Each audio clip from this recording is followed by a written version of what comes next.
बरकते यीशु बरकते, हाँ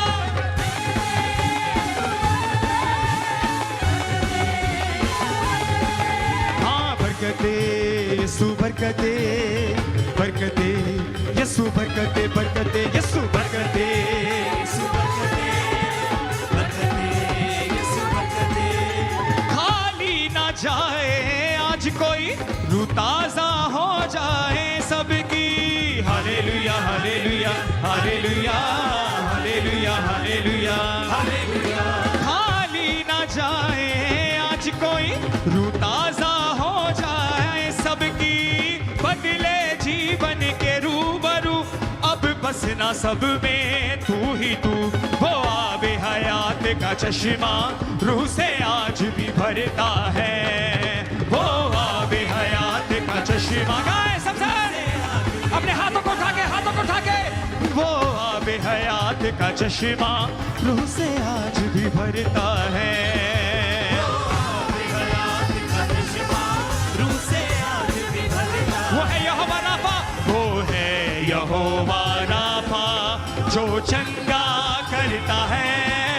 अब्राहम इसहाक याकूब का खुदा बड़ी कुदरत रखता है।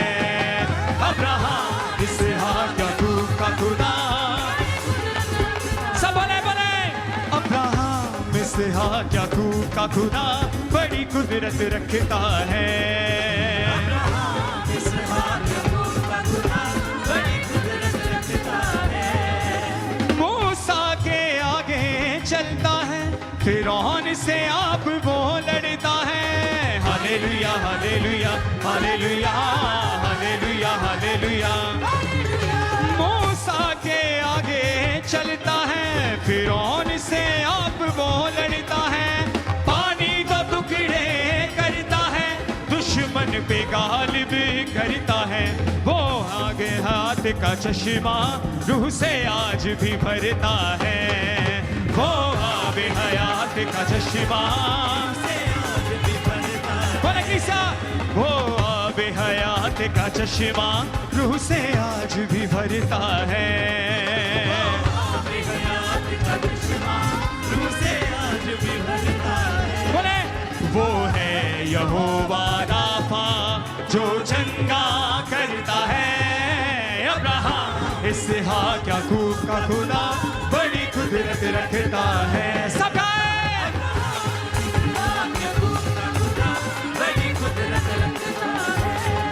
वो जोहरी हमारा है, फतिहा का नारा है। वो जोहरी हमारा है, फतिहा का नारा है। तालियों के साथ, तालियों के साथ। हाँ तेरे दर पर आए हैं, उम्मीदें लाए हैं। आज अपना फजल कर दे। बरकते यीशु बरकते, बरकते यीशु बरकते, हाँ बरकते। और अपने देश के लिए प्रार्थना करेंगे। हमारे देश की इकोनॉमी पिछले दिनों में फिर से वापस हुई है।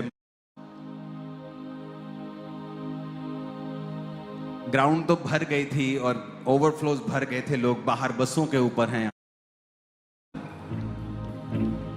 आप चाहते हो पवित्र आत्मा से भरना? अपने पड़ोसी को बोलो, जीसस क्राइस्ट की सबसे इंपॉर्टेंट आज्ञा क्या है बता। बोलो अपने पड़ोसी को, यीशु मसीह की सबसे इंपॉर्टेंट आज्ञा क्या है आज? पता है क्या है? क्या है? ऊंची बोलो, क्या करना है?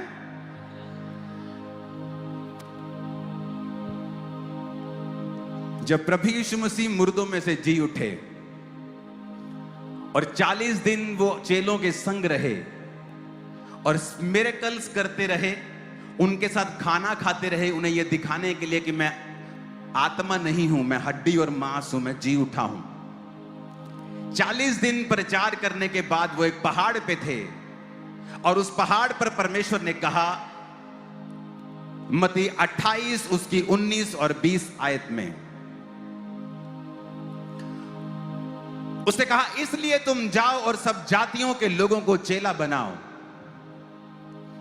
उन्हें सब बातें जो मैंने तुम्हें आज्ञा दी हैं मानना सिखाओ, और देखो मैं जगत के अंत तक तुम्हारे संग हूं।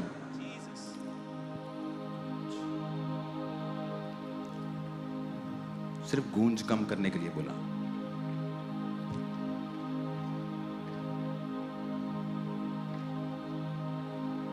अपने पड़ोसी को बोलो, परमेश्वर की आज्ञाओं को मानना है। फिर से पढ़ेंगे, मत्ती को उसने कहा, तुम जाओ और सब जातियों के लोगों को चेला बनाओ, सब बातें जो मैंने तुम्हें आज्ञा दी हैं मानना सिखाओ, और देखो मैं जगत के अंत तक तुम्हारे संग हूं। अगर आप अपनी लाइफ का बेस्ट वर्जन देखना चाहते हैं, आज एक बहन यहां बैठी है जो बोलती है और वो दुखी है और ये कह रही है परमेश्वर को, क्या यही लाइफ है? एक आदमी जो फाइनेंशियली पेन में है, कर्जों में है, बीमारियों में है, वाइफ बीमार है, बच्चे बीमार हैं, और वो कह रहा है क्या यही लाइफ है? एक यंग आदमी डिप्रेशन में है, नशों में है, और उसे लगता है क्या यही लाइफ है? नहीं, ये आपका बेस्ट वर्जन नहीं है। ये वो नहीं है जो परमेश्वर आपको देखना चाहता है। लेकिन अपने आप में से बेस्ट वर्जन निकालने के लिए आपको एक आज्ञा को फॉलो करना होता है जो बाइबल में लिखी गई है। परमेश्वर की हर एक आज्ञा के साथ परमेश्वर की आशीष है। अगर उसने ये कहा है, मेरी चर्च में एक व्यक्ति आया, उसको किसी ने बता दिया कि तू चर्च में जाएगा तो तेरा डाइवोर्स, जो छुटकारा तुझे जल्दी हो जाएगा, तेरी वाइफ के साथ उसका डिवोर्स चल रहा था। वो चर्च में आया और चर्च में प्रचार चल रहा था कि डाइवोर्स से परमेश्वर नफरत करता है। जब उसने सोचा कि परमेश्वर तो डाइवोर्स से नफरत करता है, तो मैं प्रेयर कैसे करूं कि परमेश्वर मुझे जल्दी छुटकारा दे। उसने प्रार्थना करनी शुरू कर दी, परमेश्वर मुझे छुटकारा नहीं चाहिए, तेरी मर्जी मेरी जिंदगी में पूरी हो। प्रार्थना करने के थोड़े महीने बाद ही उसकी वाइफ से उसका पैचअप हो गया। वो वापिस आई, उनके फिर बच्चे हुए और बच्चे हुए, और वो दोनों इकट्ठे रहने लगे। क्योंकि परमेश्वर की हर एक आशीष जो है वो उसके वचन के साथ जुड़ी हुई है। परमेश्वर की सारी ब्लेसिंग्स उसके वचन के साथ जुड़ी हुई है। आप क्रिश्चियन घर में जन्म हुआ, आप क्रिश्चियन घराने में जन्मे, आप पास्टर के बेटे हैं, आप बिशप के बेटे हैं, कोई फर्क नहीं पड़ता है। बाइबल के मुताबिक परमेश्वर किसी का पक्षपात नहीं करता है। वो ये देखता है कि ये आदमी क्या मेरे वचन को फॉलो कर रहा है या नहीं कर रहा है। क्योंकि परमेश्वर की हर एक आशीष उसके वचन के पीछे छुपी है। एक भाई मुझे संडे मिला और उसने मुझे अपनी गवाही दी। वो यहां मौजूद है, वेलकम में यहां था। उसने कहा, मैं आपके क्रूसेड को देखकर मैंने आपको फॉलो करना शुरू किया। हम क्रिश्चियन थे लेकिन परमेश्वर को फॉलो नहीं करते थे। मैंने आपके वचनों को सुना और मैं 8,000 रुपया महीना तनख्वाह पे लग गया। मुझे नौकरी मिली 8,000 रुपया महीने की। कहता, जब मैंने आपका वचन सुना तो वचन सुनते सुनते परमेश्वर ने मेरे दिल में डाला कि ये 8,000 रुपया तू चर्च में देना शुरू कर दे। अब चर्च के लिए 8,000 रुपए क्या है? नथिंग, लेकिन उसके लिए वो सारा कुछ है। और उसने कहा कि मैं परमेश्वर के वचनों पे चलना शुरू हो गया। मैंने पाप को त्याग दिया, परमेश्वर के वचनों पे चला, बीजों को बोया, प्रार्थनाएं की, फास्टिंग की। जब वो मुझे मिलने के लिए तब भी शायद वो फास्टिंग में था। और उसने कहा, परमेश्वर ने मेरे दिन को बदला। परमेश्वर ने मुझे एक दिल में डाला कि मैं एक रेंट पे लूं एक पैलेस, और पैलेस उसने रेंट पे लिया और वो चलना शुरू हो गया। आज उसके 4 पैलेस हैं, करोड़ों की जमीन का वो मालिक बन चुका है और लाखों करोड़ रुपया कमाता है। यही मौजूद है हमारे बीच में। उसको भाई, उसको थोड़े देर के लिए यहां पे लेके आना। मैं आपको टेस्टिमनी क्यों दे रहा हूं? क्योंकि एक व्यक्ति चर्च में आया, चाहे वो बॉर्न क्रिश्चियन था, चाहे वो मसीह को मानता था पहले से लेकिन वचन पे नहीं चलता था। तो वो उसकी लाइफ में संघर्ष था, उसकी लाइफ में दुख था। आप ही यस, अपना नाम क्या है? ਸਤੀਸ਼ ਮਸੀਹ। ਮੈਂ ਕਾ ਨਾਨੋਹਾਰ ਦੀ ਪਿੰਡ ਹੈ ਸਾਡਾ, ਕਲਨੌਰ ਦੇ ਨਾਲ ਹੀ ਹੈ। और आप 8,000 की जॉब करते थे जी बिल्कुल पापा जी। और अभी कितने पैलेस है? अभी पैलेस चार रिजॉर्ट है मेरे। 4 रिजॉर्ट हैं आप जी। और कितनी जमीन है आपकी? 3 लीज पे है, एक मैं पर्सनल बना रहा हूँ अपना। जमीन कितनी है आपकी पर्सनल? 3.5 एकड़। और उसकी वैल्यू करोड़ों में है। 12 करोड़ की। Okay, thank you. Thank you. किसकी बात कर रहा हूं मैं? आप बॉर्न क्रिश्चियन फैमिली से थे ना? आप बॉर्न क्रिश्चियन फैमिली से थे जी, शुरू से मसीही थे जी जी। लेकिन वर्ड फॉलो नहीं करते थे। नहीं जी। और मैं इसको याद कर रहा था, मुझे नहीं मालूम कि आज ये वेलकम में मेरे पास होगा। और जैसे मैंने देखा, मैंने कहा ये तो वही ब्रदर है जिसकी मैं टेस्टिमनी सोच रहा था। इमेजिन करो, एक 8,000 रुपए काम पे महीने का कमाने वाला एक वर्कर, जब परमेश्वर के साथ उसका इनकाउंटर होता है कि मैं बॉर्न क्रिश्चियन हूं, मैं क्रिश्चियन हूं लेकिन वचन पे नहीं चलता, तो मैं अब वचन पे चला करूंगा।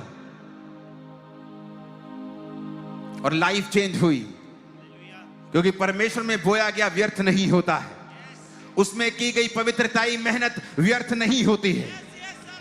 परमेश्वर की हर एक आज्ञा के पीछे एक आशीष छुपी है।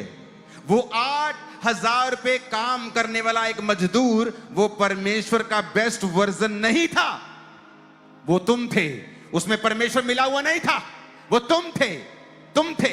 इंसान थे जो स्ट्रगल, कहता है मैं स्ट्रगल के लिए पैदा हुआ, वो इंसान था विदाउट गॉड, विदाउट जीसस। फैसला किया कि मैं अपना जीवन परमेश्वर को दूंगा, चर्च को फॉलो करना शुरू किया, टीचिंग को फॉलो करना शुरू किया। दिन बदलने शुरू हुए। एक रिजॉर्ट से इतनी कमाई होने लगी, किराए पे लिया था, फिर दूसरा, फिर तीसरा, फिर अपना बना रहे हैं, फिर जमीन ली। कैसे बदला?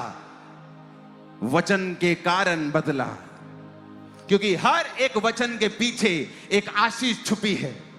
इसीलिए परमेश्वर कहता है कि जब भी मैं अपने लोगों को गड्ढों से बाहर निकालना चाहूंगा, मैं अपने वचनों को उनके पास भेजूंगा।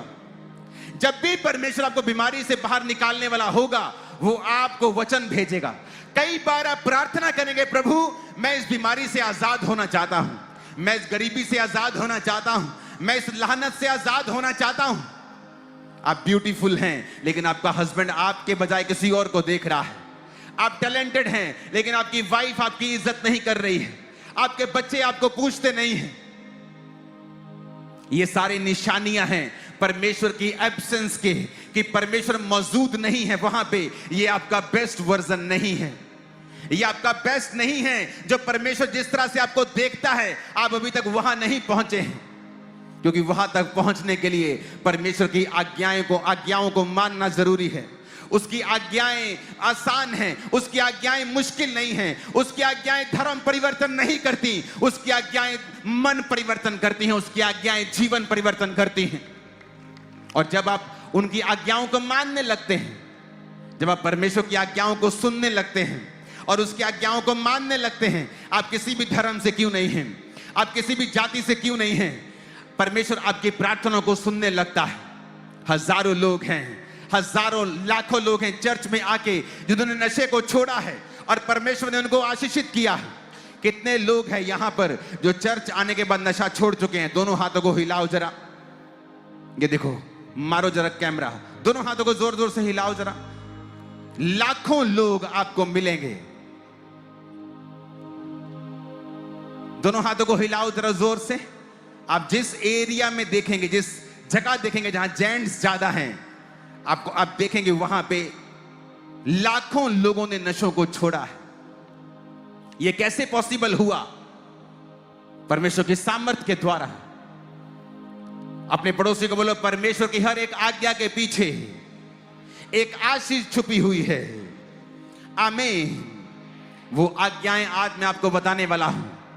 आप हो सकता है यहां आशीष के लिए आए हों, चंगाई की प्रार्थना के लिए आए हों। आप यहां पे हो सकता है गरीबी से आजादी लेने के लिए प्रभु से आए हों। मेरे दिन बदल दे परमेश्वर, मुझे बेबी दे खुदावन, या कोई भी आपकी प्रार्थना हो सकती है। लेकिन मैं आपको एक आज्ञा दूंगा जो परमेश्वर ने आप लोगों के लिए दी है। जब आप उस आज्ञा को फॉलो करेंगे, मैं आपको वायदा करता हूं, आपका ड्रीम लाइफ आपके संग होगी। आप उसको जी रहे होंगे, आप उसको देख रहे होंगे, आप उसको जी रहे होंगे। आमीन। ऊंचाई आशीष हमारी है चर्च। परमेश्वर ने कहा है, जब हम प्रेरितों के काम 1 उसकी 8, मत्ती 9 उसकी 37, मत्ती 28 उसकी 19, 20, हम आज पढ़ेंगे मत्ती 9 उसकी 37 आयत को। जीसस ने कहा, तब यीशु ने अपने चेलों से कहा, पके खेत तो बहुत हैं परंतु मजदूर थोड़े हैं। आपको आशीष लेने का तरीका बता रहा हूं। आपको आशीष जीसस ने देनी है। आपके गर्भ को जीसस ने खोलना है। आपको लाहनतों से आजाद जीसस ने करना है। आपको शर्मिंदगी से आजादी प्रभु यीशु ने देनी है। मुझे उसने आजाद किया है शर्मिंदगियों से। मैं उसको जानता हूं पर्सनली, और मैं ये आपको बता सकता हूं कि आपकी हर एक सवाल का जवाब प्रभु यीशु मसीह के पास है, और उसके दिल में कुछ है जो वो आपसे कह रहा है। एक अच्छा नौकर कैसा होता है? जीसस ने कहा, उसने कहा एक अच्छा नौकर वो नहीं है कि जो उसका मालिक कहे वो वही करे।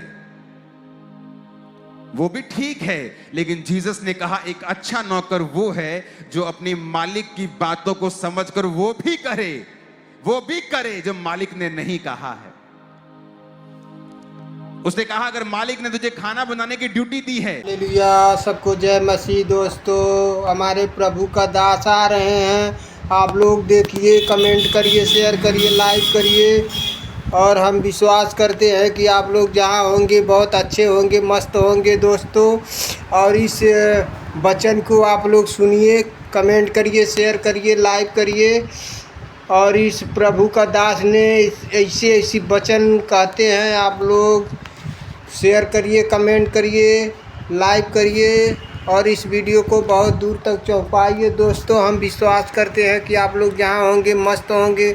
कमेंट करें, शेयर करें, लाइक करें, और हम विश्वास करते हैं कि आप लोग जहाँ होंगे बहुत अच्छे होंगे, मस्त होंगे। और प्रभु का दास ने आ चुके हैं, और आप लोग उनको देखिए, स्वागत करिए, और कमेंट करिए, शेयर करिए, लाइक करिए, और इस वीडियो को बहुत दूर तक पहुंचाइए दोस्तों। हम विश्वास करते हैं कि आप लोग इस वचन को सुनिए, कमेंट करिए, शेयर करिए, लाइक करिए, और इस वीडियो को बहुत दूर तक पहुंचाइए दोस्तों। हम विश्वास करते हैं कि आप लोग जहाँ होंगे मस्त होंगे दोस्तों। कमेंट करें, शेयर करें, लाइक करें। हमारे प्रभु का दास ने प्रार्थना किया और सभी लोग चंगे हो गए यीशु के नाम से। हालेलुया, सबको जय मसीह दोस्तों। हम विश्वास करते हैं कि जहाँ होंगे बहुत अच्छे होंगे, मस्त होंगे, और हम विश्वास करते हैं कि आप लोग जहाँ होंगे बहुत अच्छे होंगे, मस्त होंगे। कमेंट करें, शेयर करें, लाइक करें, और इस वीडियो को बहुत दूर तक पहुंचाएं दोस्तों। और इस वीडियो में आप लोग देखिए, कमेंट करिए, शेयर करिए, लाइक करिए, और इस वीडियो को बहुत दूर तक पहुंचाइए दोस्तों।